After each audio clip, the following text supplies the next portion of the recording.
Assalomu alaykum. Mening ismim Murod. Samarqand shahridanman. Bu JCB texnikasini 2008 dan beri Moskvada haydar edim. Ana Xudo nasib qilgan ekan, mana shu texnikadan 4 tami 5 ta qildik. Xususiyatlari ham yaxshi. Ham bunaqa funksionalni. Bu qulay tarafi o'zini qanday desam, ishlashi, texnik sanoqlari zo'r. Ish faoliyati ham yaxshi, mustahkam texnika. 2023-yil Hindistonga borgan edim. Texnikani zavodiga. Menga juda yoqdi, ma'qul keldi. Kelgusi yilda Xudo xolasa yana bir 5-6 ta olish niyatlarim bor.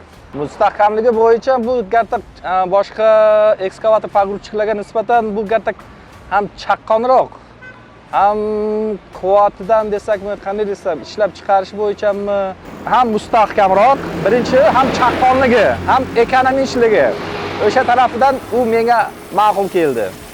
Ishlash jarayoni tezroq boshqa texnikalarga nisbatan. Servis bo'yicha nima derdim? Yangi olsangiz 1 yil TO'si bepul, undan qolganini o'zimiz qilamiz. Lekin yomon emas. Servis masalasi bo'yicha telefon qilaman, tushunmagan joyini keladi, qilishib ketishadi. Tushungan joylarni qolganini o'zim qilaveraman.